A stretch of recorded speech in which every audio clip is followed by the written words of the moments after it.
اللہ ربی اللہ رب السماوات والارض ورب آبائک، میرا رب وہ ہے جو آسمانوں اور زمین کا رب ہے، تیرا اور تیرے باپ دادے کا رب ہے، سبحان اللہ، جس کی ربوبیت پورے کائنات کو احاطہ کیے ہوئے ہیں، جو عالمین کا رب ہے، ربی اللہ۔ ان الذین قالوا ربنا اللہ ثم استقاموا،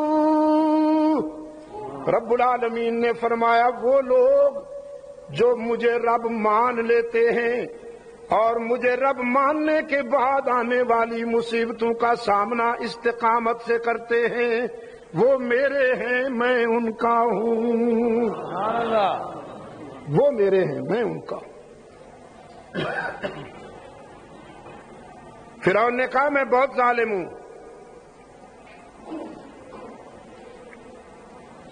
تو پھر ماسٹر نے بھی کہا تجھ سے امید کرم ہوگی جسے ہوگی، مجھے تو دیکھنا یہ ہے کہ تو ظالم کہاں تک ہے۔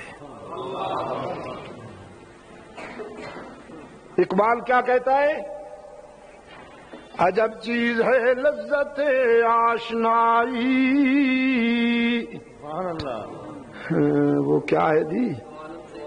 ہاں یہ غازی یہ تیرے پراسرار بندے، پر اسرار، یہ غازی یہ تیرے پراسرار بندے، جنہیں تو نے بخشا ہے ذوق خدائی، دو نیم ان کی ٹھوکر میں دریا صحرا، سمٹ کر پہاڑ ان کی ہیبت سے رائی، دو عالم سے کرتی ہے بیگانہ دل کو، دو عالم سے کرتی ہے بیگانہ دل کو، عجب چیز ہے لذت آشنائی۔ یہ پیار کا سفر بھی عجیب ہوتا ہے، محبت کا سفر بھی عجیب ہوتا ہے، پوری دنیا کی پرواہ کیے بغیر عشق و مستی کا سفر جاری رکھا جاتا ہے۔ کوئی پوچھے نہ ذوالنورین سے، اختیار کے باوجود، اقتدار کے باوجود، فورس کے باوجود قاتل کے منہ پہ تھپڑ بھی نہیں مارتے، اپنے آپ کو اللہ کی مرضی کے سپرد کر دیتے ہیں۔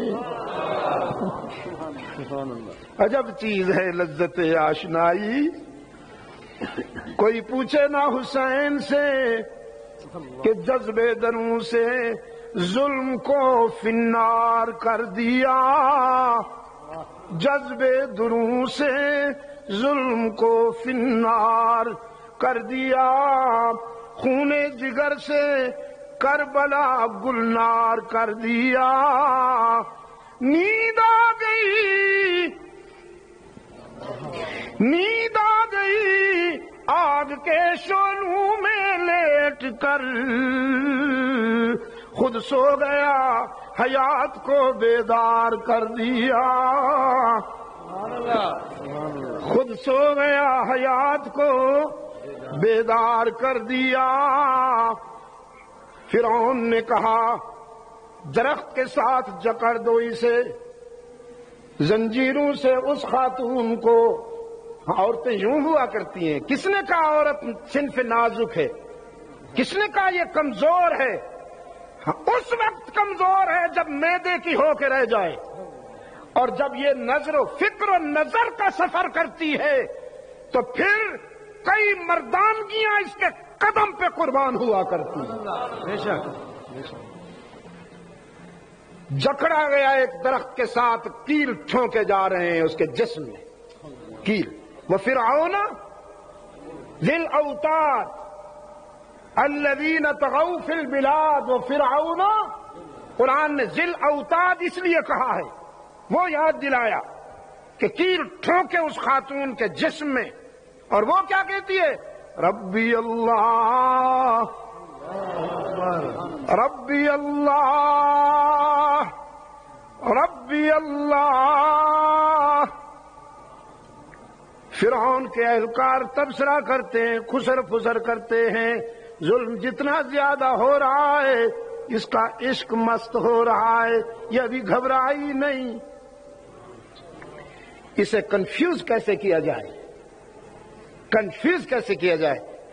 تجویز آئی، اس کی شیر خوار بچی ہے، شیر خوار بچی، اس کو اس کے سامنے ذبح کرو، مانتا ہے ہار جائے گی۔ شیر خوار بچی کو لایا گیا، دودھ پینے والی بچی کو لایا گیا۔ رحمت للعالمین صلی اللہ علیہ وسلم نے فرمایا 3 بچے ہیں جو اس سن میں بولے۔ ایک عیسیٰ اپنی والدہ کی تقدیس پر بولا، ایک عزیز مصر کا بچہ، گھر کا بچہ جو سیدنا یوسف کی تقدیس پر بولا، اور ایک یہ بیٹی جو اپنی ماں کو ہمت دلاتے ہوئے کہتی ہے یا اماں اصبری یا اماں لا تجزعی فإن اللہ بنا لنا بیتا فی الجنہ۔ سبحان اللہ۔ ماں گھبرانا نہیں، یہ دنیا کا ٹھکانہ تو عارضی ہے، میں اپنی معصوم آنکھوں سے جنت میں اپنا گھر دیکھ رہی ہوں۔ رحمت عالم صلی اللہ علیہ وسلم نے فرمایا اللہ نے اس معصوم کی لاج رکھی، اس کی دوسری بہن بھی، وہ بھی، اس کی ماں بھی، ان تینوں کے آنکھوں سے دنیا ہٹا دی گئی، جنت سامنے لائی گئی۔ فرعون نے تینوں کو کیل ٹھونک ٹھونک کے مار ڈالا، قتل کر دیا، لیکن قتل کے بعد قاتل شرمندہ ہوا، مقتول سربلند ہوا، مقتول کا چہرہ چمک اٹھا، قاتل کا منہ کالا ہوا۔ یہ رشتے کیا ہوتے ہیں عشق و مستی کے سفر میں؟ یہ رشتے کیا ہوتے ہیں؟ انہیں تو اقبال بتان وہم و گمان کہتا ہے۔ اقبال کی زبان میں یہ بتان وہم و گمان ہیں۔ جس طرح خلیل نے رشتے قربان کیے اللہ کے پیار کے سفر میں، اللہ کی محبت کے سفر میں،